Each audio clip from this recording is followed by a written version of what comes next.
এখানে তো প্রত্যেকটা গাছেই ফল সুন্দর। বন্ধুরা, এইটা কি ফল তোমরা হয়তো বেশ কিছু লোক জানো, আবার হয়তো বেশ কিছু লোক জানো না। তো এই ফলটা কিন্তু দেখতে খুব সুন্দর, আর এটা একদম নতুন ধরনের ফল। আমাদের আশেপাশে কিন্তু সবসময় সব ঘরে গাছে হয় না, আর সুন্দরভাবে কত সুন্দর ফলগুলো হয়েছে। আর এই ফলগুলো কিন্তু কাঁচা অবস্থায় ভীষণ টক। এ কাঁচা কেন, প্রথমে সবুজ ছিল, তারপরে এই লাল লাল হয়েছে। এইগুলা কিন্তু এখন খুব টক, আর এইগুলা দিয়ে কিন্তু মিষ্টি আচারও যেমন হয়, টক আচারও সুন্দর হয়। আজ আমি এইখান থেকেই কিছু এই ফল তুলে নেব। এই ফল কিন্তু কী নাম বলুন তো? এই ফলগুলো করমচা। এই করমচা ফলের সুন্দর আচার বানানো হয়। আমি এই করমচা ফলগুলো কিছুটা তুলে নিয়ে যে তোমাদের সামনে দু রকমের আচার তৈরি করে দেখাবো। এই করমচা ফলের কিন্তু অনেক গুণাগুণ আর খুব উপকারিতা ফল। এই ফলগুলা সাধারণ আমার দেশে খুব কম পাওয়া যায়।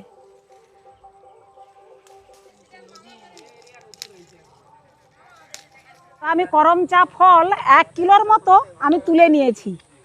এটা হলেই অনেকটাই হয়ে যাবে, দু রকম আচার করব। তবে যেহেতু খুব টক, এতে কিন্তু অনেকটা পরিমাণেই চিনি লাগবে। করমচাগুলো তুলে নিয়ে চলে এসেছি।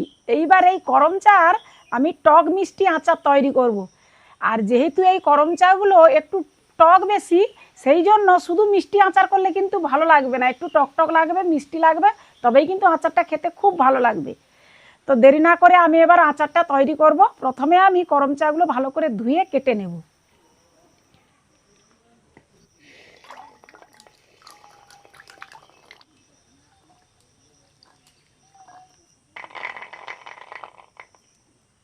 করমচাগুলোকে আধা আধি করে নেব, এর ভেতরের বিচাটা ফেলে দেব। এই যে বিচা আছে, বিচাটাকে ফেলে দেবো এইভাবে। চামচের দিয়েও তুললে হবে, হাত দিয়েও তুললে হবে। এইভাবে সব করমচাগুলোকে আগে আমি এরকম হাফ করে নেব, তারপরে বিচা ছাড়াবো।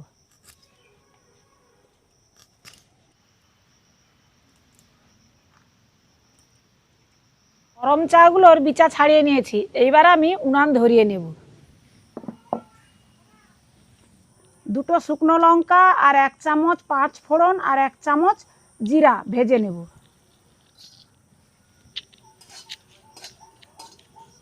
শুকনো লঙ্কা আর 5 ফোড়নটা ভাজা হয়ে গেছে, আমি এবার নামিয়ে নেব। এবারে এই কড়ার মধ্যে কিছুটা দিয়ে দিব সরিষার তেল।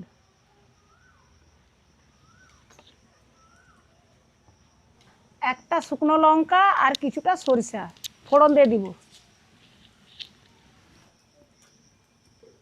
লঙ্কা সরিষাটাকে ভালোভাবে ভেজে নিতে হবে।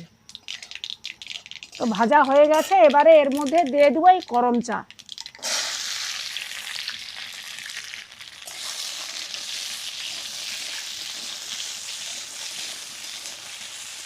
এবারে দিয়ে দেবো এরকম চামচের 1 চামচ লবণ।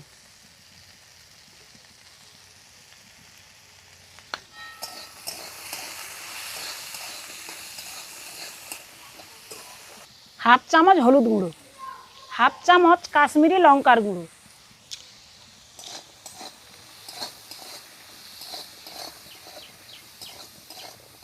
এইবারে এর মধ্যে দিয়ে দেবো 1 কাপ চিনি।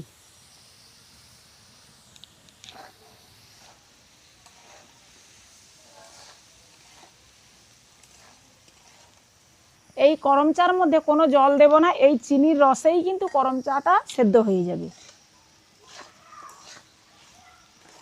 চিনিটা গলে গেছে, এই অবস্থায় আমি এর উপরে একটা ঢাকনা দিয়ে ঢেকে করমচাটা সেদ্ধ করে নেব।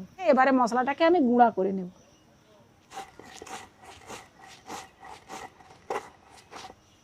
মশলাটা গুঁড়ো হয়ে গেছে, তুলে নেব এবারে।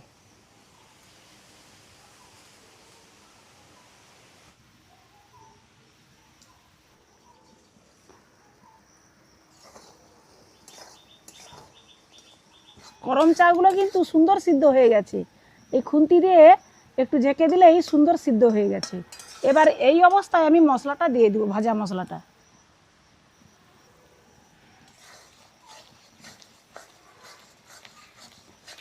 আচারটা আমার তৈরি হয়ে গেছে, এবারে আমি কড়াটা নামিয়ে নেব।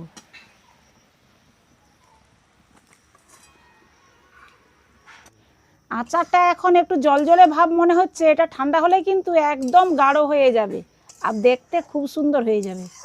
এখনই দেখতে কত সুন্দর লাগছে আচারটা। আচারটা ঠান্ডা হয়ে গেছে, আর ঠান্ডা হয়ে যেতে আচারটা কতটাই বেশ ঘন হয়ে গেছে।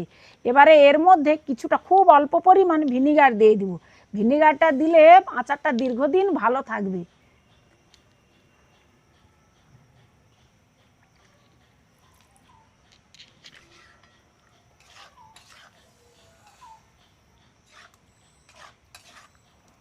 এই আচারটাকে প্লেটের মধ্যে ঢেলে নেব।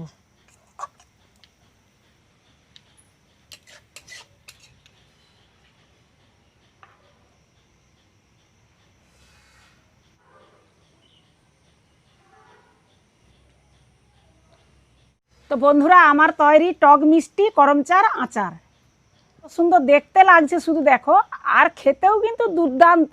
একটা নতুন ধরনের ফলের আচার বানিয়েছি, বিভিন্ন রকম ফলের আচার বানিয়েছি বা খেয়েছি, আর এই করমচার আচারটা কিন্তু প্রথম বানিয়েছি। তো করমচার আচারটা দেখতে তো সুন্দর লাগছে, খেতে কীরকম লাগছে বলতে পারবো না, তো খেয়ে একবার দেখছি।